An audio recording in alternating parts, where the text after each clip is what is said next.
Hey there, Dango Stu here. Today's video is about our second attempt to bring Dell Star 2 down the coast and is proudly sponsored by marineengine.com.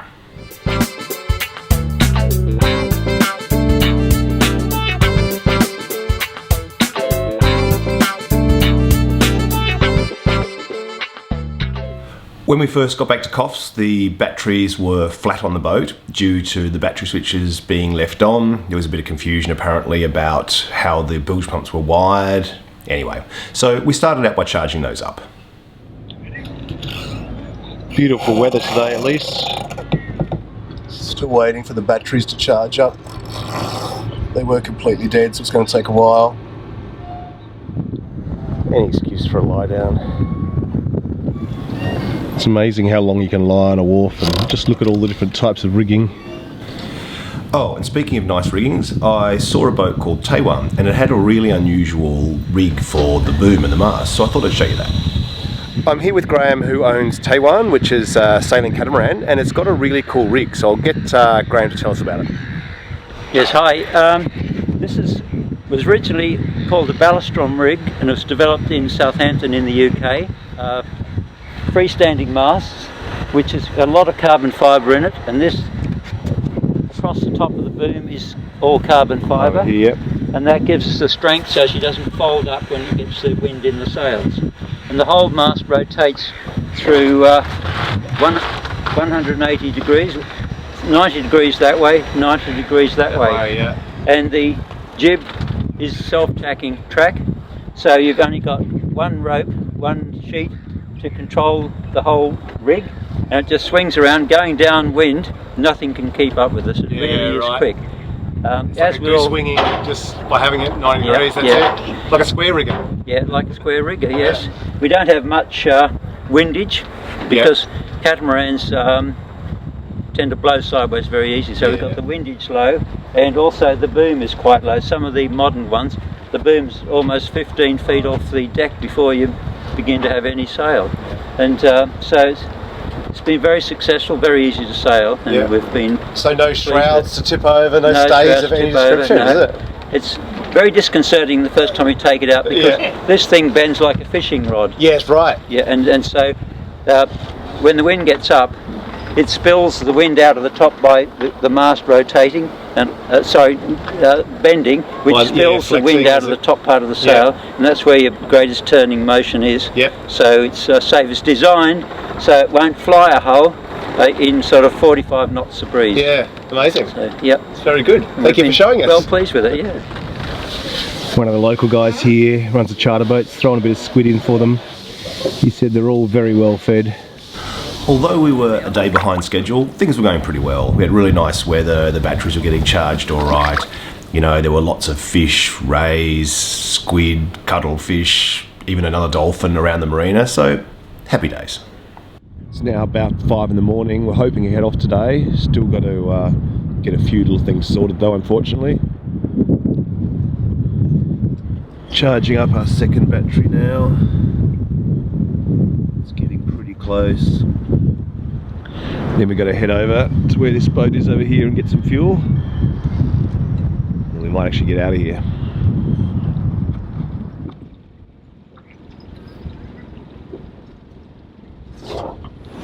We're just going to shorten our battery cable using all the right tools. Nice. Mate, that's gold. It was probably better than side cutters anyway. It was. Yeah. I'll get the wire strippers.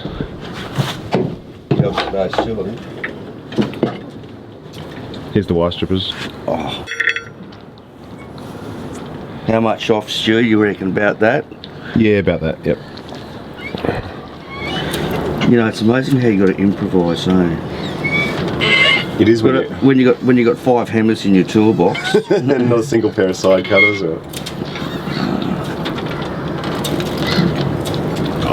Look at that, how look at your international relations there.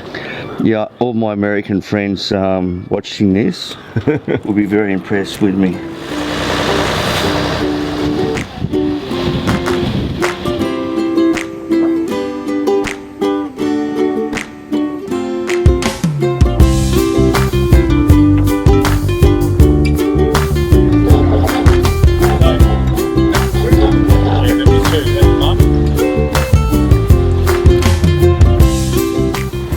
cool to see our first whales of the trip. We're actually only just on a bit of a shakedown cruise at the moment. We're a day behind schedule, but we're thinking of just powering on through the night now because we're so late. All got things to do when we get back to Sydney, so probably one of the biggest worries in some ways is whales at night. So we might do a bit of research and figure out if we can go a certain distance out during the evenings just to make sure that we're not going to cross paths with them and cause any damage to them or us.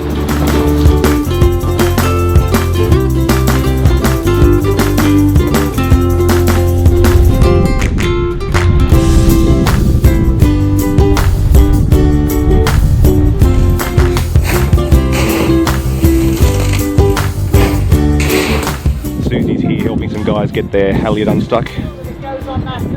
Susie's lady had the timber boat she was working on in a video a little while ago.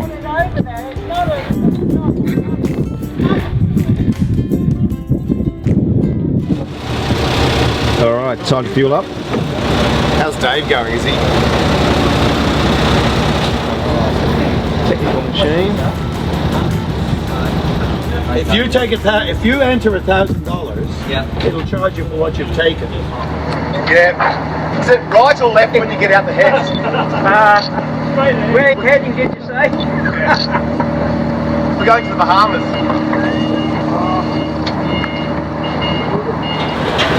Dave, we're finally going. Oh, mate, trying to oversturry my mouth when I'm doing all this. Alright, Julie will see it.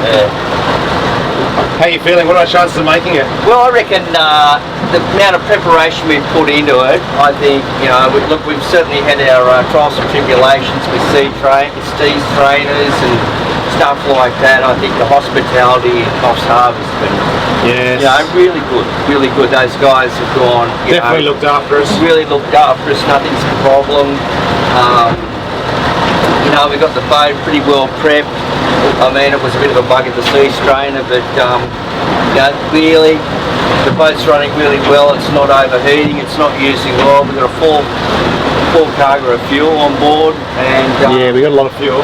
and we got really good prevailing winds. I mean, we've had to hug it out now for what, 2 weeks, and now we've got a gentle nor'easter all the way to Sydney. So, you know, provided those bananas don't bring us bad luck, Stu, I think. I brought bananas on the boat. I had a bit of red wine.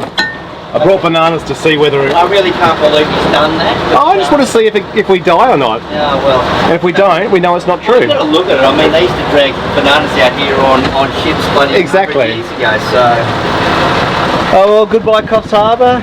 You've been very good to us. Big thanks to Paul, Susie, Graham and John who really looked after us while we're in Coffs, so thank you guys. Alright, there's the heads. Oh, there's another stink boat coming in.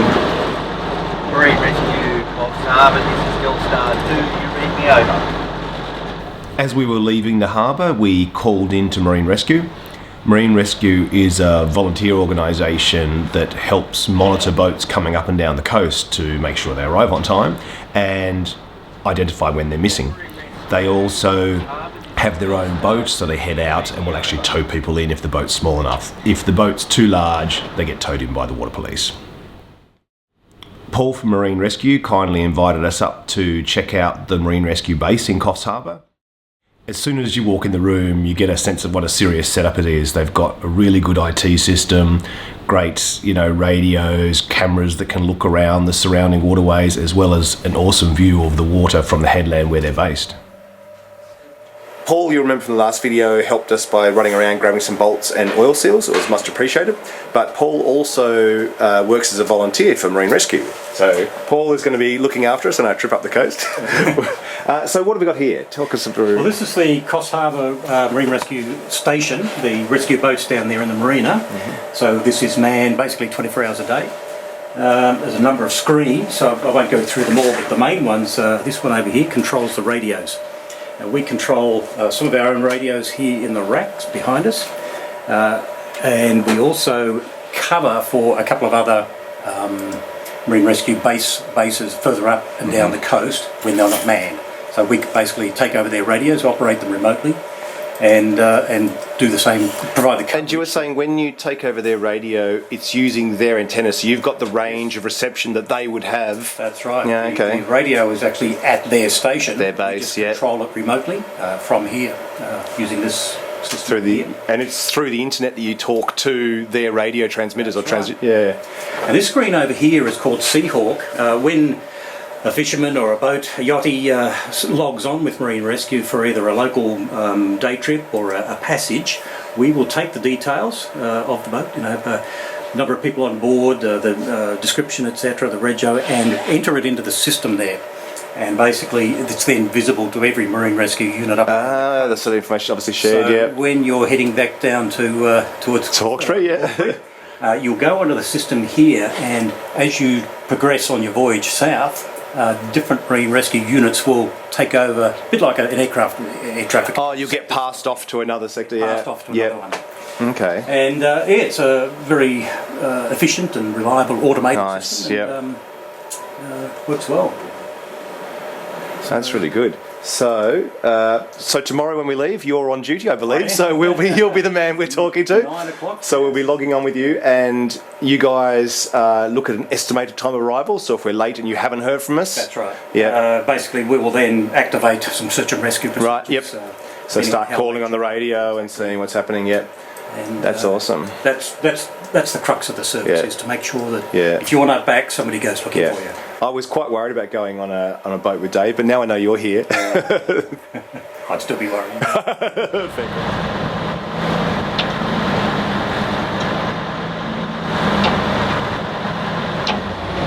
On our long list of not quite, finished jobs is wiring up the phone charger just to the board here. Luckily it's pretty straightforward, just got a positive and a negative bus bar. Put it in, should be pretty easy. On the way down, Dave did the bulk of the driving. He decided to navigate by just sticking to the 40-metre line, which I think is a great way to go. Just looking on the sounder, if you start getting too shallow, turn to port. If you start getting too deep, turn to starboard, and just follow that line all the way down the coast towards Trial Bay. Just getting towards Trial Bay now, where we're going to anchor for the night. Not far down to here, about 36 nautical miles, but it's nice to make the use of the last little bit of daylight we had rather than wasting the whole day.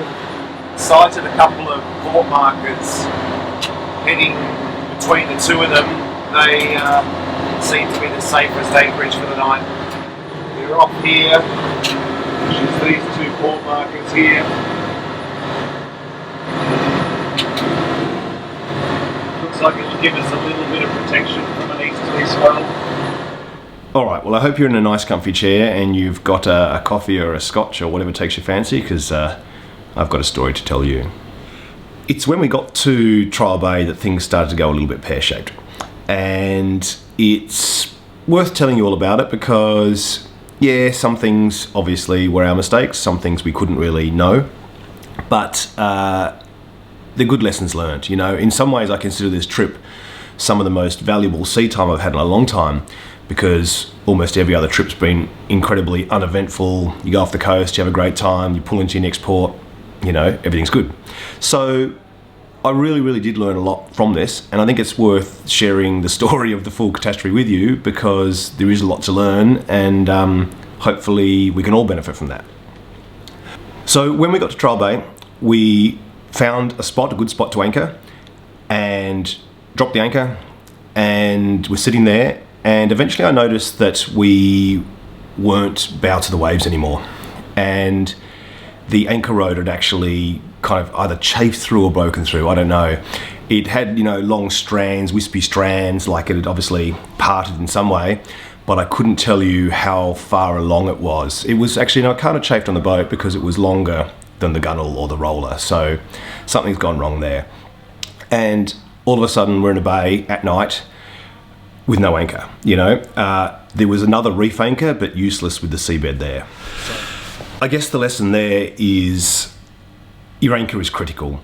If the boat's getting on, you don't really know how old the anchor rod is, just replace it. A roll of rope is, an insignificant cost compared to being in a bay without an anchor, or even being at sea without one as a backup for emergencies. Once we realised we no longer had an anchor, we had to make a decision. And I think it's always important to have a plan B.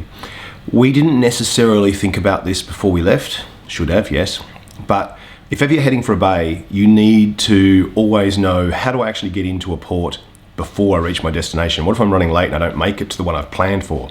What is my plan B? What is my plan C? So lesson one is, look, if you don't know, replace the anchor road. Everything's rock solid. The other lesson is, we left late in the day because we were already behind schedule, and I think that's not a good mindset. We had, 4 hours of daylight left, and we thought, oh, well, let's just go to Trial Bay. It's 4 hours away.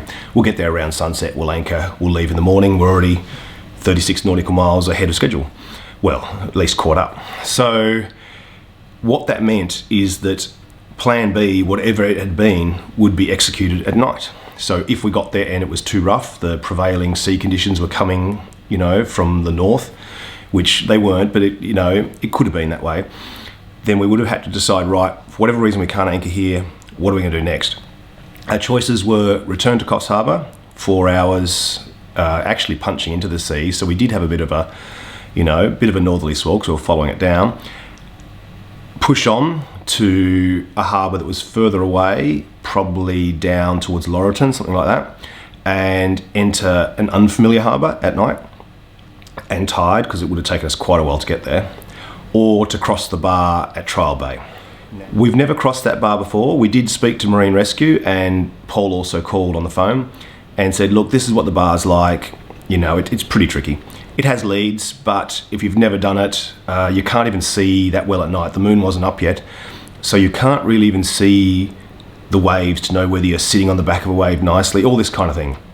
So we pretty much ruled that one out straight away. Then we looked at what it would take to go further south and continue the journey, and we decided we were better off just turning around and heading back to Coffs.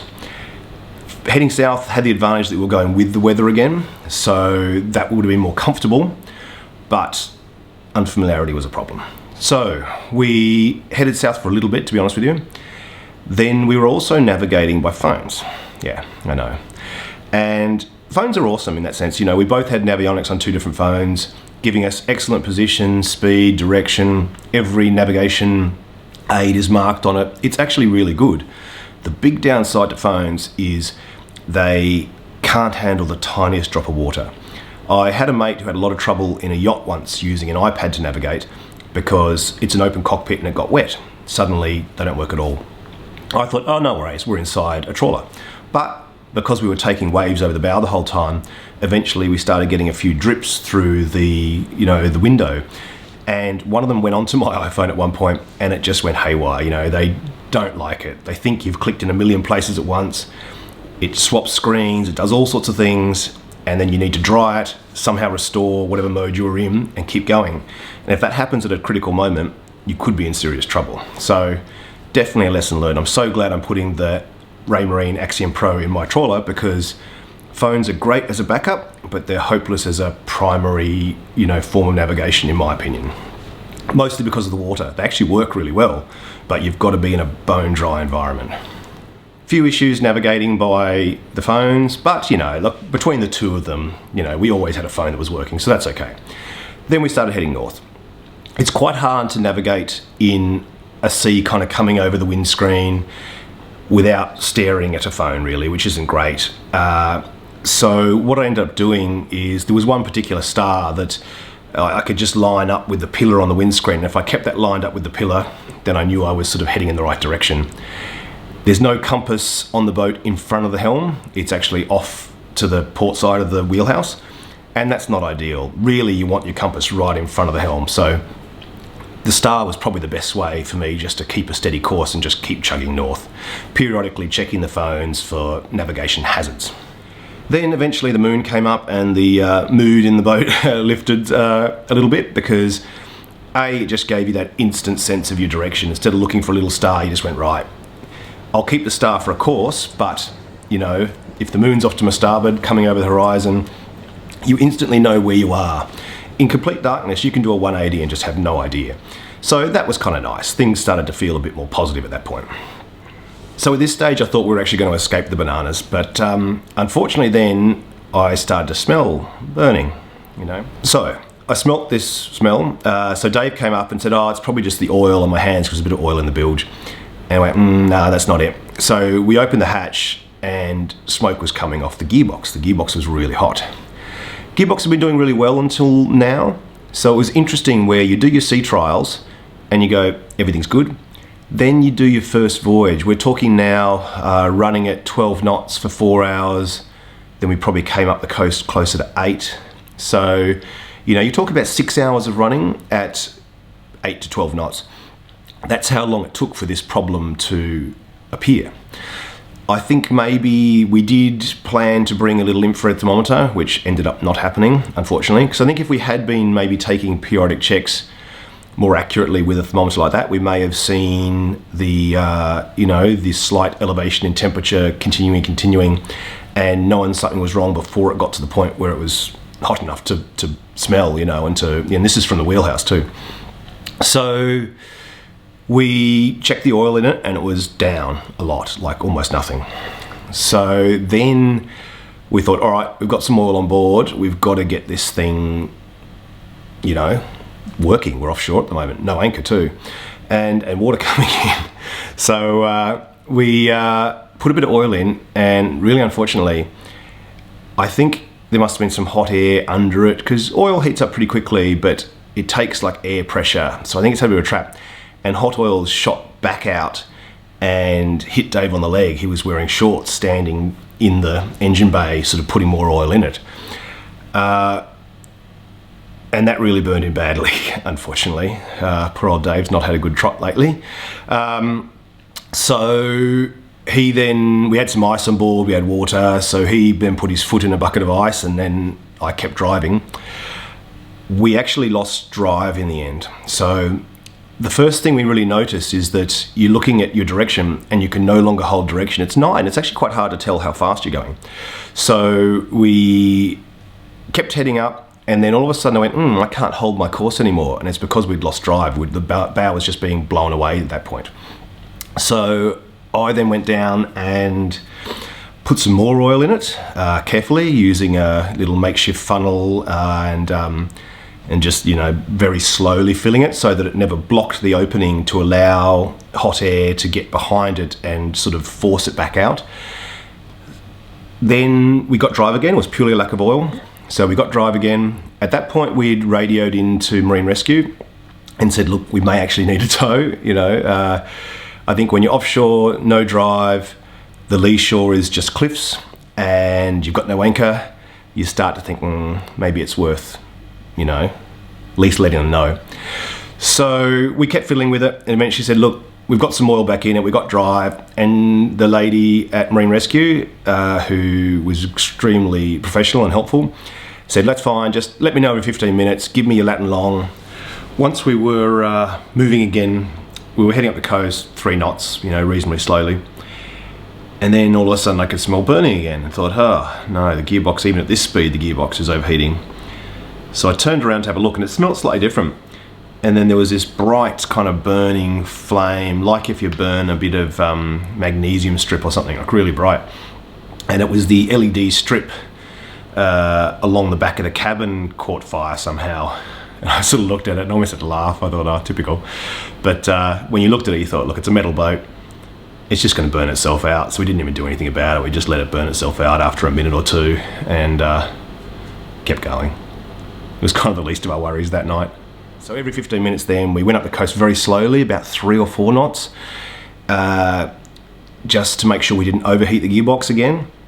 And eventually we got to Coffs. The lady described from Marine Rescue, sorry, I can't remember her name, you know, described the best way to approach the harbour, where the leads were. There's some blue leads, you line up, and you know, you're kind of home and hosed after that. So we finally made it back into port. Got back into Coffs about 3:30, called an ambulance for Dave to get his leg treated, and then I just crashed out in the wheelhouse for a while. After that, we were actually at the public wharf there where the ambulance met Dave, and the next day Marine Rescue were out towing another boat in, and on the way back in they just gave us a tow back to a berth where we could leave the boat and head back to Sydney on the train. So, yeah.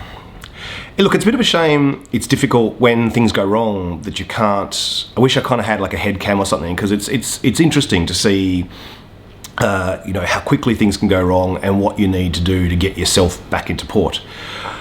I think Dave and I did all right in dealing with the situation. We worked well together, everyone stayed calm, but obviously, there were things that could have been done better to not be in that situation. I think the thing I really learned is a boat can be really shipshape and you can have a single failure and you're okay. You go, right, the gearbox died, we had no idea there was a fault with it, let's throw the anchor out and give ourselves all the time in the world to deal with the problem. We were probably in about 40 metres of water. If you had 100 metres of road, yeah, it's only 2 to 1, but it's enough to slow you down. You're not going to be on the rocks in no time. We purposely chose to be a fair way out for that reason. I've definitely had friends, stories, close stories of people running ashore, and to my mind, you just can't be far enough out in some ways. You don't want to be 100 miles out, but what it meant is that we weren't, we were probably, say 5 miles offshore, so we had a fair bit of time if we drifted at 2 knots. So that was okay, that wasn't super stressful. If we'd cruised up the coast, a couple of 100 metres off the shore the whole way, A, it's much more chance you can hit something, B, the water's much rougher, and C, if anything goes wrong, you're on the rocks in no time. So I'm not a fan of, hugging the shore like that at all. So this lazarette hatch here leaks like a sieve. When you're taking waves over the back of the boat, it just floods in. There's no seal and there's no combing around it. So that definitely needs fixing somehow. Looks like previously someone had siliconed it up, but then you can't get access to it. We ended up just cutting a water bottle to make a funnel. Definitely would have a proper funnel, proper transmission funnel on board in future, and then just put any type of hydraulic oil we could find into this gearbox. All engines and gearboxes have a correct oil for them, but when you're offshore and it stopped working because it's empty, just put the nearest thing in. Honestly, it's better than nothing, and it got us home. It definitely wasn't going to go anywhere without it, that's for sure. I guess one of the primary lessons of this is really having a boat shipshape, because if everything is as good as you think you can get it, you'll probably still at some point in your boating career have a failure of some system, but you can afford, in my mind, to have one system fail. If your gearbox failed and your anchor was good, you could throw it out, you've got plenty of time to fix the problem or call for help, whatever.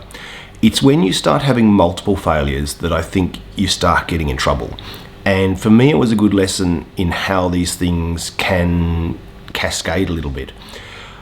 We were lucky, well, Dave wasn't with his leg, but we made it back under our own steam.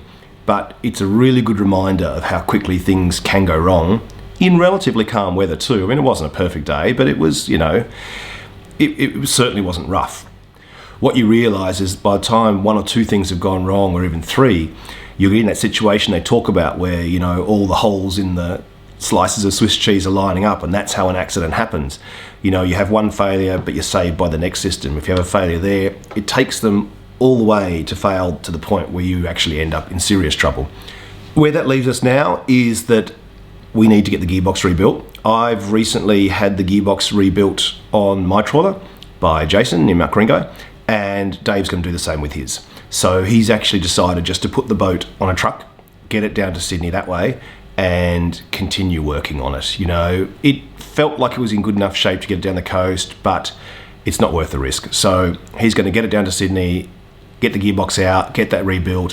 While it's there, obviously replace the anchor rod, new anchor, and upgrade some of the electrics, all that kind of stuff, and just get it ready for the spring. I think it's a sensible choice for Dave to get the boat down here where he can work on it more readily. Up in Coffs, obviously, we're going up by train, so we didn't have any tools or anything like that. We also know where the local suppliers here, where the gearbox specialist is, all that kind of stuff. So he's basically going to be in my situation now where the boat's back in Sydney, and it's just going to be a bit of a project for him to get it up to scratch before spring comes.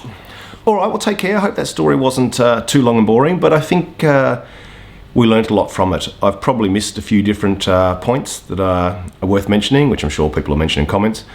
But yeah, very educational and certainly motivational in the sense of getting my boat, 100% before I attempt any particularly long voyages in it. One of the interesting lessons I think also was just that if you test a boat, I could have tested that boat, or we could have tested that boat for 5 hours and not seen this problem really. Yeah, infrared thermometer would have helped, but where the oil was going, I don't know. That has to be determined still. But you would really, and we actually had checked it. We'd run the boat for a while, checked the oil level, seemed fine. It seemed to only lose oil when it reached a certain temperature or something like that. So Jason will sort of clue us in on that one. But yeah, don't necessarily trust a boat just because your sea trials for 4 hours went well. You really need to drive, you know, we really need to drive that boat for 6 hours at 12 knots solid to find this problem. So I'll definitely be doing some pretty extensive sea trials on my trawler before I, you know, venture off too far, particularly at night. All right, well, take care, and I will catch you next week when we will probably be naming the boat, I think. And no, it's not Scuffy. Sorry.